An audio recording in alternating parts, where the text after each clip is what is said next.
आर्या श्रीमती दुलारी Singh college के YouTube channel पर आप सबका स्वागत है। मैं आपको बीएड सेकेंड सेमेस्टर विज्ञान वर्ग के छात्रों के लिए जीव विज्ञान शिक्षण पढ़ाऊंगा। आज हम पाठ 7 पढ़ेंगे। पाठ का शीर्षक है कोशिका संरचना एवं पौधे के अंग। तो आप सभी को इस लेक्चर में पढ़ाए गए पाठ का नोट्स तैयार करना है। पिछले वीडियो में हम आपको जड़ों के प्रकार और जड़ों के रूपांतरण के बारे में बताए थे। आज हम आपको तनों के प्रकार और तनों के रूपांतरण के बारे में बताएंगे। तो चलिए शुरू करते हैं। आज का टॉपिक है तनों के प्रकार। तो आज का टॉपिक है तनों के प्रकार। तो इसके पहले हम आपको तना के बारे में बताए थे। तना होता क्या है कि तना जो होता है वह पौधे के जो अक्ष होता है, अक्ष के ऊपर का जो भाग होता है वह तना कहलाता है। यानी अब आप इतना जानते रहिए जो तना होता है वह बीज में स्थित भ्रूण के जो है प्रांकुर से विकसित होता है। तो तना क्लियर हुआ कि पौधे का वह भाग जो बीज के प्रांकुर से विकसित होता है तना कहलाता है। अच्छा, तने के बारे में आपको बताए थे। तने पर पर्व एवं पर्वसंधियाँ पाई जाती है। तने पर पत्तियाँ उपस्थित होती हैं, कलिकाएँ पाई जाती हैं। तो कलिका में वर्धी कलिकाएँ भी होती हैं और पुष्प कलिकाएँ। तो वर्धी कलिका को आप कक्षस्थ कलिका भी कहते हैं, तने पर उपस्थित होती हैं। तो तना जो होता है वह प्रकाश की ओर यानी गुरुत्वाकर्षण के विपरीत गति करता है। तने के शीर्ष पर शीर्षस्थ कलिका होती है, कक्ष में कक्षस्थ कलिका होती है और जो तने की सतह होती है उस पर बहुकोशीय रोम पाए जाते हैं। तो आपको तने के बारे में बता दिए थे। अब आज हम आपको तने के प्रकार के बारे में बताएंगे कि तने जो होते हैं कितने प्रकार के होते हैं। तो तने जो होते हैं 3 प्रकार के होते हैं। एक भूमिगत तना, अर्धवायवीय तना और वायवीय तना। तो नाम से ही क्लियर है, भूमिगत तना यानी जो भूमि के अंदर पाए जाते हैं तने वह भूमिगत तने कहलाते हैं। अर्धवायवीय तने यानी अब इस तने के जो होते हैं कुछ भाग तो भूमि के अंदर रहते हैं और बाकी भाग जो होते हैं भूमि के बाहर रहते हैं। वायवीय तना यानी इस प्रकार का तना जो होते हैं यह वायवीय होता है यानी वायु में उपस्थित होता है।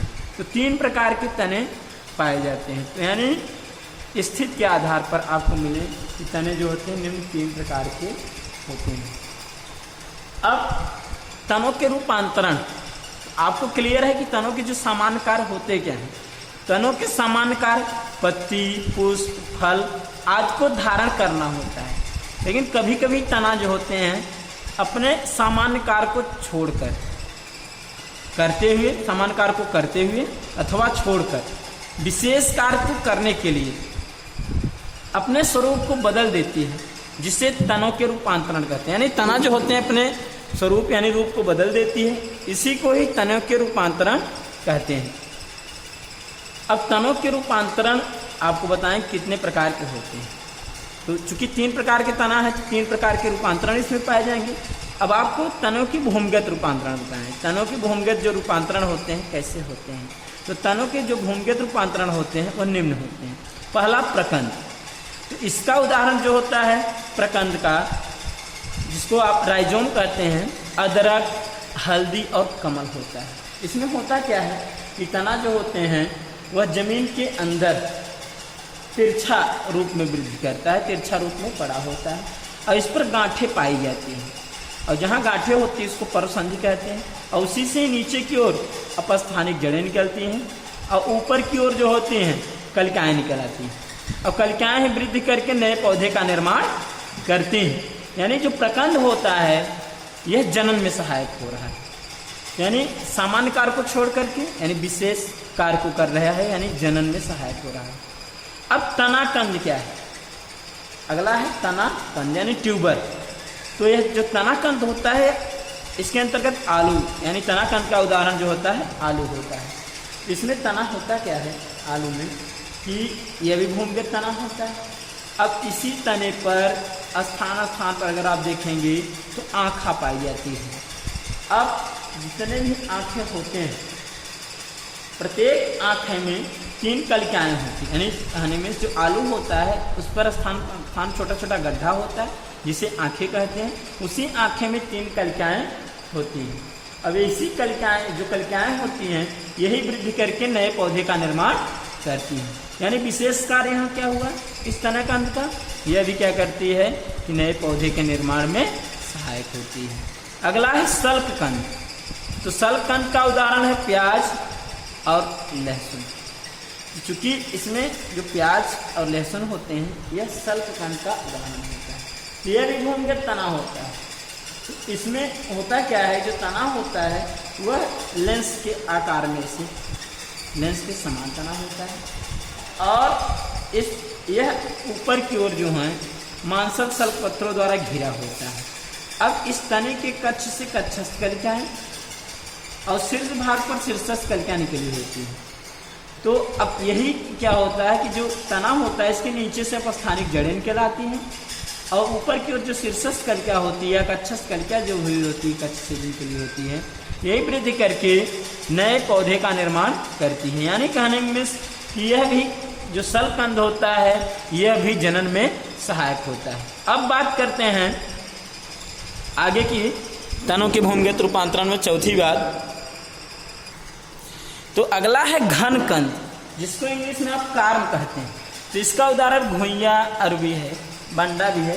इसमें होता क्या है, जो तना होता है वो भूमि के अंदर जो होते हैं लंबवत वृद्धि करता है। तो लंबवत वृद्धि करता है इसके। अब इस पर भी क्या होती हैं, क्योंकि तने पर भी परों पर संधियाँ पाई जाती हैं। तो जहाँ जहाँ पर गांठें होती हैं वहाँ पर परसंधियाँ होती हैं। अब परसंधियों के नीचे के भाग से जो है अपस्थानिक जड़ें निकलती हैं, और ऊपर भाग से जो होते हैं कलिकाएं होती हैं, निकलती हैं। यानी इसमें भी क्या होती है, कक्ष होते हैं। तो अब कक्ष से कक्षस्थ कलिका और शीर्ष भाग से शीर्षस्थ कलिका निकलती है। यह भी क्या होती है, अब इसमें भी शीर्षस्थ या कक्षस्थ कलिका वृद्धि करके नए पौधे का निर्माण करती है। तो एक घनकंद। तो आपको तनों के रूपांतरण में, तनों के भूमिगत रूपांतरण में 4 प्रकार बताए। अब आप अर्धवायवी तनों के रूपांतरण पर ध्यान दीजिए। यानी इसमें क्या होता है कि तना जो होते हैं, तने का कुछ भाग भूमि के अंदर रहता है, बाकी भाग जो होते हैं भूमि के बाहर रहता है। तो अब इस अर्धवायवी तनों के रूपांतरण में पहला है ऊपर भू प्रसारी। नाम से ही ध्यान दीजिए, ऊपर मतलब ऊपर की ओर, भू मतलब भूमि, प्रसारी माने फैलना, यानी रनर। तो इसके अंतर्गत दूब घास आती है, ब्रह्म बूटी या खट्टी बूटी आती है। तो यहाँ पर हम आपको खट्टी बूटी का ऊपर भू अस्तारी तना दिखाए हैं। तो इसमें होता क्या है, जो खट्टी बूटी का भू अस्तारी तना होता है कि तो इसमें जो पौधे के मुख्य तने होते हैं, अब मान लीजिए मुख्य तना यह है।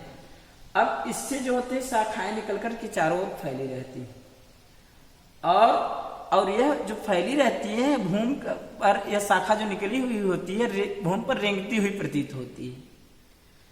और मान लीजिए कि यह जो मुख्य तना से अगर यह टूट गई, अच्छा इस यहीं से ही जो जहां जहां पर परसंधियां होती हैं वहीं से अपस्थानिक जड़ें निकल आती हैं। अगर किसी कारण यह मुख्य तने से अलग हो गया तो यह जो है नए पौधे के निर्माण कर देता है। यानी ऊपर भू प्रसारी भी किसमें सहायक हुआ, जनन में सहायक हुआ। अब अंतः भू अस्तारी यानी सकर, इसका उदाहरण क्या होता है, पुदीना होता है और गुलदाउदी होता है। इसमें होता क्या है कि जो नीचे की परसंधियां होती उससे तना जो निकल करके पहले कुछ दूर भूमि के अंदर वृद्धि करता है, फिर इसके बाद क्या होता है ऊपर की ओर निकल आता है, और इससे अपस्थानिक जड़ें निकल आती हैं नीचे की ओर। अगर यह मुख्य पौधे से अलग हुआ तो नए पौधे का निर्माण कर देता है। तो अंतः भू अस्तारी का उदाहरण क्या है, पुदीना और गुलदाउदी है। अब भू अस्तारी स्टोलन, यानी अब इसका उदाहरण स्ट्रॉबेरी है। तो भू अस्तारी में क्या होता है कि मुख्य तने का जो आधार भाग होता है भूमिगत होता है, मुख्य तने का जो आधारी भाग होता है भूमिगत होता है। अब भूमिगत तने की जो परसंधि होती है उसी यानी जहां गांठें होती है वहीं से कक्षस्थ कलिका विकसित होकर के जिससे मान लीजिए शाखा बनाई। और शाखा पहले क्या होती है, प्रारंभ में तो सीधे ऊपर उठती है, जिसे मान लीजिए यहां से ऊपर की ओर उठी, ऊपर की ओर उठती है और फिर इसका वृद्धि करती जाती है। फिर इसके बाद यहीं से ही क्या होती है नीचे की ओर अपस्थानिक जड़ें निकल आती है ऊपर की ओर जिससे वृद्धि की, और ऊपर की ओर जो कक्षस्थ कलिका शीर्षस्थ कलिका होती है वृद्धि करके नया पौधा बना देती है। इसे कहते हैं भू अस्तारी। तो स्ट्रॉबेरी में जो होती है भू अस्तारी प्रकार का अर्धवायवीय तने का रूपांतरण होता है। अगला है भू अस्तारिका यानी ऑफसेट। पिस्टिया और जलकुंभी जो होते हैं यह भू अस्तारिका का उदाहरण है। तो इसमें होता क्या है कि इसमें जो तना होता है वह पत्तियों से घिरा रहता है। इससे मुख्य तना होता है पत्तियों के झुरमुट में यानी समूह में घिरा होता है, यानी पत्ती यानी परसंधियों पर पूरा पत्तियों का समूह होता है। और इसमें जैसे मान लीजिए जहाँ पर परसंधियाँ होती हैं वहाँ पूरा पत्तियों का समूह होता है। नीचे की ओर उपस्थानिक जड़ें निकल आती हैं। और इसमें भी होता क्या है भू अस्तारिका। जैसे भू अस्तारिक इसके पहले बताया उसी के समान होता है कि इसमें भी क्या होता है तना पहले जो होते हैं जल की सतह पर ऐसे वृद्धि करता है और जो फिर इसके बाद परसंधियों से पत्तियों का समूह बन जाता है। अगर मान लीजिए मुख्य तना यहाँ से अगर तना कहीं किसी कारण टूट गया क्योंकि नीचे की ओर जहाँ परसंधियों से जड़ें निकल आती हैं और फिर ऊपर की ओर जो होती है कच्छ से कच्छस कलिका निकलती है, तो यह भी क्या होती है वृद्धि करके नए पौधे का निर्माण कर देती है। तो चूंकि इसमें शाखाएं जो होती हैं छोटी व मोटी होती हैं और यह जल की सतह के साथ आगे बढ़ती हैं। जो शाखाएं जैसे जैसे जल की सतह होती है वृद्धि की जल में चूंकि जल की सतह पर ही क्या होती है यह वृद्धि करती है। चूंकि भू अस्तारी के ही प्रकार का रूपांतरण होता है तो यह जल की सतह पर ही क्या होती है वृद्धि करती है। परसंधियों पर पत्तियों का समूह होता है और पत्तियों के समूह के नीचे की ओर उपस्थानिक जड़ें निकल आती हैं। अब चूंकि पत्तियों के जहाँ समूह होता है वहीं से कलिकाएं निकलती हैं और यह जब मान लीजिए अगर यह तना टूट गया कहीं किसी कारण चूंकि जो वृद्धि की हुई है मुख्य मान लीजिए यह है नया तना नया शाखा यह है तो भी यह नए पौधे का निर्माण कर देती है। आगे अब अगला है वायवीय रूपांतरित पौधे यानी वायवीय रूपांतरण आप बताएंगे। तीसरा चूंकि पहले हमने आपको बताया भूमिगत रूपांतरण, फिर इसके बाद अर्धवायु रूपांतरण, अब तीसरा वायवीय रूपांतरण कैसे होता है, तनों में वायवीय रूपांतरण कैसे होता है।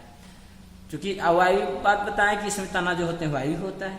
तो वायवीय रूपांतरित पौधे में अब पहला है तना कंटक। नाम से ही तना किस रूप में बदल जा रही है कांटों के रूप में।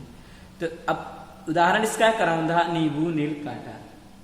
इसमें क्या होता है कि जैसे कच्छस्थ कलिकाएं कुछ चूंकि कलिकाएं वृद्धि करके शाखा का निर्माण करती है तो इसमें कुछ कच्छस्थ कलिकाएं क्या होती है वह लंबी नुकीली और कांटे की समान रचना में बदल जाती है। और तो कांटों के रूप में बदल गई तो इसी को कहा गया तना कंटक। तो यह क्या करती है कि पौधे की सुरक्षा में सहायक होती है।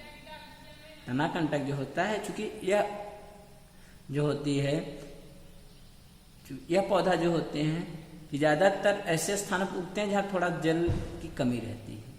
अगला है तना प्रतान। प्रतान यानी जो कि आरोहण में सहायक हो। टेंड्रिल इसमें क्या होता है अंगूर, सतावर इसके उदाहरण होते हैं। अब तना प्रतान तो अंगूर और सतावर में होता क्या है कि जो तने की कच्छस्थ कलिकाएं होती हैं वह जो है शाखा न बना करके धागे के समान रचना बनाती है और किसी पौधे के आधारी पौधे पर लिपट करके इस पौधे को ऊपर की ओर चढ़ने में सहायक होती है। तो इसी को तना प्रतान कहते हैं। अगर फिर इसके बाद पर्णाभ स्तंभ, तीसरा वायु रूपांतरण पर्णाभ स्तंभ, पिलोप्लेट उदाहरण नागफनी का है। यानी पर्णाभ स्तंभ यानी तना किस रूप में हो जा रहा है पत्ती के रूप में। तो जो नागफनी होता है इसमें तना जो होती है पत्ती के समान रचना में रूपांतरित हो जाता है। यानी पत्तियां क्योंकि अब इसकी जो पत्तियां होती हैं वो कांटों में बदल जाती हैं जिससे जल का वाष्पोत्सर्जन न हो और तना जो होते हैं चपटा हो जाता है और मांसल होकर हरा हो जाता है जिससे यह प्रकाश संश्लेषण की क्रिया कर सके। तो इस प्रकार रूपांतरण को पर्णाभ स्तंभ यानी प्रकाश संश्लेषण की क्रिया में यह सहायक हो रहा है। पर्णाभ स्तंभ तना प्रतान पौधे के आरोहण में सहायक हो रहा है और तना कंटक जो होते हैं पौधे की सुरक्षा में सहायक हो रहे हैं यानी विशेष कार्य को यह कर रहे हैं। इसके पहले हमने आपको जो भी बताया उसमें बताया कि जनन में सहायक हो। विशेष कार्य क्या हुआ जनन में सहायक होना। अब अगला है अगला पड़ाव पर्व यानी क्लेडिंग। तो इसका उदाहरण अंगूर है और रसकस है। अंगूर और रसकस जो होते हैं पड़ाव पर्व का उदाहरण है। इसमें होता क्या है कि तना जो होते हैं पतला होता है और शाखा युक्त होता है, क्योंकि इससे जो होते हैं शाखाएं निकली होती हैं। इस पर भी पर्व यह है, और ऐसा परसंधियाँ जो गांठें पाई जाती है, इस पर भी पाई जाती है। अब यहाँ चूंकि होता क्या है कि इसमें कंटक होते हैं, यहाँ पर कंटक आपको दिखाएंगे, और कंटकों के कक्ष में ही कच्छस कलिका निकलती है, कच्छस कलिका निकलती है, और यही कच्छस और नीचे की ओर इससे अपस्थानिक जड़ें निकल आती हैं। और जिसे मान लीजिए किसी कारण से यहाँ पर भी है, यहाँ से टूट गया तो यह नए पौधे का निर्माण कर देती है। तो ये परिणाम पर्व का उदाहरण अंगूर और रसकस। अब चूँकि तने का हमने आपको बता दिया कि तनों के रूपांतरण में तीनों प्रकार के जो होते हैं तनों के रूपांतरण बताएं। भूमिगत तनों के रूपांतरण, अर्धवायवी तनों के रूपांतरण और वायवी तनों के रूपांतरण। अब आगे बात करते हैं पत्ती की बात। क्योंकि हमने आपको बताया था पत्ती होती क्या है, जो परसंधियाँ होती है तो परसंधियों के पार्श्व से हरे रंग की चपटी जो होती है संरचना निकली होती है, इसे पत्ती कहते हैं। तो पत्ती जो होते हैं पौधे का मुख्य भाग होते हैं। मुख्य भाग इसलिए होते हैं क्योंकि प्रकाश संश्लेषण द्वारा यह भोजन के निर्माण में सहायक होता है। और अब पत्ती के भाग की बात करते हैं कि पत्ती में कितने भाग होते हैं। तो पत्ती में स्पेशली अगर ध्यान देंगे तो 3 भाग होते हैं। पहला पर्णाधार, तो पत्ती का वह भाग जो कि तने से जुड़ा होता है, पर्णाधार कहलाता है। दूसरा पर्णवृंत, तो यह पत्ती का क्या होता है, पत्ती का डंठल होता है। यानी अब आप बताएंगे कि पत्ती के डंठल को क्या कहते हैं, पर्णवृंत कहते हैं। और फिर इसके बाद जो पत्ती का चौड़ा चपटा भाग होता है उसे क्या कहते हैं, पर्णफलक कहते हैं।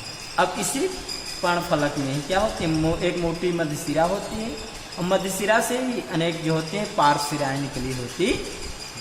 तो 3 भाग मुख्य हुए, एक पर्णाधार, दूसरा पर्णवृंत, तीसरा पर्णफलक। यहाँ हमने आपको मध्यशिरा भी दिखा दिया, ये पार्श्व शिराएं हैं, और जो होती है पत्ती का जो निकला भाग आगे की ओर भाग है यह पर्णशिरा कहलाता है। अब पत्ती के रूपांतरण की बात करते हैं। पत्ती में के रूपांतरण किसे कहते हैं, पत्ती के कार्य होते क्या है, इस बात को ध्यान दीजिए। सामान्य कार्य, इसके बाद सामान्य कार्य को छोड़ करके पत्ती जब विशेष कार्य को करने के लिए अपने स्वरूप बदल देती है तो उसी को पत्ती के रूपांतरण कहते हैं। तो पत्तियों के जो सामान्य कार्य है, सामान्य कार्य प्रकाश संश्लेषण, वाष्पोत्सर्जन एवं O2 एवं CO2 का आदान प्रदान करना होता है। कभी कभी पत्तियां सामान्य कार्य को करते हुए अथवा छोड़कर विशेष कार्य को करने के लिए अपने स्वरूप को बदल देती है, जिसे पत्तियों के रूपांतरण कहते हैं। तो पत्तियों के रूपांतरण निम्न होते हैं। अब आप देखिए कितने प्रकार के रूपांतरण पाए जाते हैं। तो पहला है यहाँ पर पराग वृंत, हीलोड। तो पराग वृंत का उदाहरण है ऑस्ट्रेलियन बबूल की बात, ऑस्ट्रेलियन बबूल। अब इसमें होता क्या है, चूंकि हमने आप बताया था कि पत्ती में 3 भाग होते हैं, पर्णाधार, पर्णवृंत और पर्णफलक। तो अब चूंकि इसमें होता क्या है कि चूंकि पर्णफलक जो होते हैं अनेक पिच्छकों में बटे होते हैं। चूंकि पर्णफलक चूंकि ये संयुक्त पत्ती का उदाहरण है कि जब पिच्छक जो होते हैं, जब पत्ती जो होते हैं जब कई भागों में बटे रहते हैं तो उसे पिच्छक कहते हैं। तो अब यहाँ पर्णफलक कई भागों में बटे थे, एक इसे पिच्छक कहें। तो अगर आप केयर करेंगे तो पर्णफलक का ही भाग होता है। इसमें जो पर्णवृंत होता है वह तो पत्ती के समान रचना बना लेता है। अब पर्णफलक का जो पर्णफलक का यानी जो पिच्छक भाग होता है, जो पत्रक भाग होता है, तो जो चूँकि पिच्छक कहते हैं रेखी इसको, जो मोटी मध्यशिरा होती है, पहले जो होती है यह मध्यशिरा के रूप में होती है, इसको पिच्छक कहते हैं। जैसे उसमें नीम वगैरह होती है, एक सीख होती है तो उसे पिच्छक बोलते हैं। तो पिच्छाच ऐसे ही बबूल रहती है। तो उसमें होता क्या है कि पर्णाधार तो लगा होता है, जो पर्णवृंत होता है वह रचना बना लेता है पत्ती के समान रचना में, और जो इसके पत्रक होते हैं वह तो गिर जाते हैं। अब यहाँ पर पर्णवृंत विशेष कार्य करते हैं प्रकाश संश्लेषण की क्रिया का। यानी अब आप समझ लीजिए कि इसमें जो पर्णवृंत होता है चौड़ा होकर के पर्णफलक का रूप धारण कर लेता है, और पर्णफलक के समान यानी कार्य करता है, और बाकी जो भाग रहते हैं वो गिर जाते हैं। इसी कहते हैं पर्णाभ वृंत, यानी वृंत जो होते हैं किसके समान हो रहे हैं, पर्णाभ यानी पत्ती के जो होते हैं पर्णफलक के समान। अब अगला दूसरा सपक्ष पर्णवृंत यानी विंग पेटियोल, तो इसका उदाहरण जो है नींबू होता है। अब यहाँ पर पर्णवृंत कैसे हो जा रहे हैं, पंख के समान रचना में हो जा रहे हैं। तो इसमें पर्णवृंत जो होते हैं वह चप्पे जो है पंख के समान हो जाते हैं, और जो है यह प्रकाश संश्लेषण की क्रिया करते हैं, तो इसी को कहते हैं सपक्ष पर्णवृंत। अब फिर इसके बाद अगला उदाहरण है प्रतानी अनपर्ण, यानी अब चूंकि देखिए अनपर्ण है क्या, जो पत्ती होती है पत्ती के नीचे छोटी छोटी पत्ती के समान जो रचना निकलती है उसी को अनपर्ण कहते हैं। तो यह तो मुख्य पत्ती होती है, अब इसी के नीचे चूंकि अब जो होती है जो छोटी पत्ती पाई जाती है उसे अनपर्ण कहते हैं। अब जो अनपर्ण इसमें पाई जा रही है, चूंकि स्माइलेक्स में होता क्या है कि जो अनपर्ण होते हैं वह धागे की समान कुंडलित रचना में बदल जाते हैं, प्रतान के रूप में हो जाते हैं, और पौधे के आरोहण में सहायक होते हैं, यानी किसी आधारी जो है वस्तु से चिपक करके यानी आधारी वस्तु को पकड़ करके पौधे जो होते हैं चढ़ने में सहायक होते हैं। तो इसी कहते हैं प्रतानी अनपर्ण, यानी अनपर्ण जो होते हैं प्रतान के रूप में बदल जाते हैं, तो अनपर्ण जो होते हैं पत्ती के समान ही रचना में होते हैं। अब अगला है पत्रवत अनपर्ण।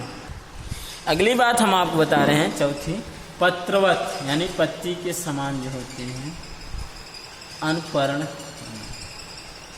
तो अनपर्ण पत्रवत हो जा रहे हैं। तो यहाँ पर उदाहरण जो होते हैं जंगली मटर और देसी मटर की बात करते हैं। तो इसकी पत्तियां जो होती हैं किसमें बदल जाती हैं, तंतुमय हो जाती हैं, धागे के समान रचना में हो जाती हैं, तो यानी प्रतान के रूप में बदल जाती है।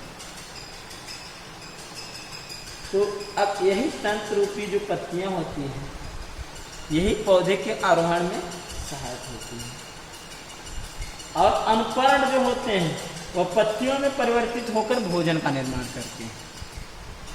जो अनपर्ण होते हैं पत्तियों के रूप में रूपांतरित होकर के भोजन का निर्माण करते हैं, यानी अनपर्ण किस रूप में हो जा रहे हैं, पत्रवत हो जा रहे हैं। तो क्लियर हुआ कि इसमें पत्तियां जो होती हैं तो धागे के रूप रचना में बदल गई, लेकिन अनपर्ण जो होते हैं पत्ती के समान रचना में बदल गई और प्रकाश संश्लेषण करने लगे, यानी विशेष कार्य क्या हुआ, प्रकाश संश्लेषण करना। तो इसी को कहते हैं पत्रवत अनपर्ण। अब अगला है प्लवन अनपर्ण। प्लवन सारी पर्णवृंत यानी फ्लोटिंग पेटियोल, यानी प्लवन में यानी तैरने में सहायक हो कौन, पर्णवृंत।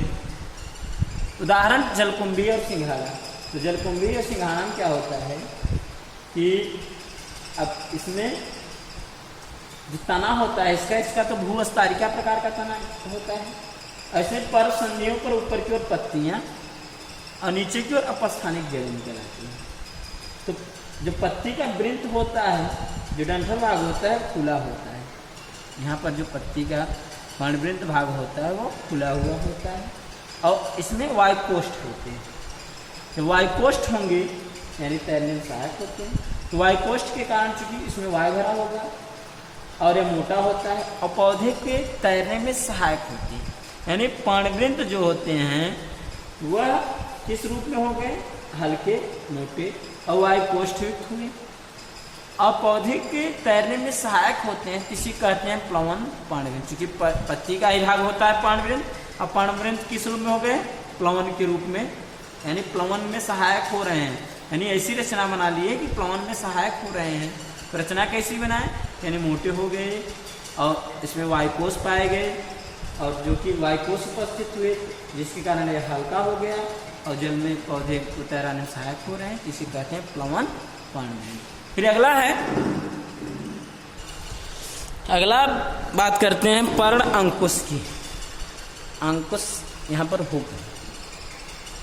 अब इसमें जो पत्ती होती है, चूंकि इसका उदाहरण क्या होता है, बिगोनिया होती है, तो इसमें क्योंकि जो तना होता है पतला होता है और आरोही होता है, यानी किसी दूसरे के सहारे चढ़ने में सहायक होता है, के साथ की सहारा लेकर के ऊपर की ओर चढ़ता है। तो इसमें होता क्या है कि तो पत्ती का जो शीर्ष भाग होता है वही अंकुशों में यानी हुक में रूपांतरित हो जाता है, यानी मुड़ी हुई हुक के रूप में रूपांतरित हो जाता है। और रूपांतरित होकर के पौधे को आरोहण में सहायक होता है, इसी कहते हैं पर्ण अंकुश। यानी इसमें क्या हो गया कि आरोहण में सहायक हो रहा है, यानी अंकुश के समान रचना में बदल, इसके पत्ती का जो आगे का भाग होता है वो मुड़ करके अंकुश की समान रचना यानी हुकनुमा हो जा रहा है और किसी आधारी वस्तु से लिपट करके फिर पौधे का आरोहण में सहायक हो रहा है। यानी यहाँ पर आरोहण में सहायक होना यानी कहने में इसका विशेष कार्य हो गया। अब अगला है घटपर्णी या तुम्बी लता। क्योंकि जो घटपर्णी होता है, घट माने घड़ा, यानी घड़े के समान रचना में रूपांतरित हो जा रहा है। उदाहरण ही क्या होता है, निपेंथीज। उदाहरण जो तुम्बी लता होती है इसको इंग्लिश निपेंथीज कहते हैं या पिचर प्लांट भी बोलते हैं। यह जो होते हैं कीड़भक्षी पौधे में पाया जाता है, कीड़भक्षी पौधे की पत्ती होती है। इसमें होता क्या है, जो पाण पौधे का पाणाधार होता है पत्ती के समान रचना में हो जाती है, और जो पर्णवृंत होता है लंबा धागे के समान कुंडलित रचना में हो गया, और जो पर्णफलक होता है वह घड़े के समान रचना में रूपांतरित हो गया, और जो पर्णशीर्ष होता है इस घड़े का ढक्कन बनाता है। ऐसे में होता क्या है, जैसे ही कोई कीट यहाँ पर आकर बैठता है तो ढक्कन बंद कर लेता है, कीट अंदर आ जाता है।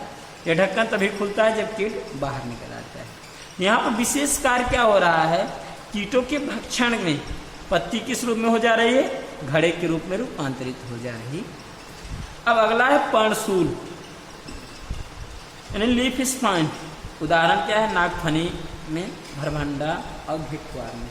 इसमें होता क्या है, पत्तियां जो होती है सुरक्षा के दृष्टिकोण से कांटों में रूपांतरित हो जा रही है। तो अब जैसे मान लीजिए अगर सुरक्षा कांटों में रूपांतरित हो गई तो इसको जो होते हैं और भी जानवर वगैरह इस पौधे को नहीं खाएंगे, इसलिए क्या होती है कांटों में रूपांतरित होगी। और ये भी एक कारण ये भी होता है, जो कांटों में रूपांतरित हो गई पत्तियाँ तो इससे जो होते हैं जल का वाष्पोत्सर्जन भी कम होता है।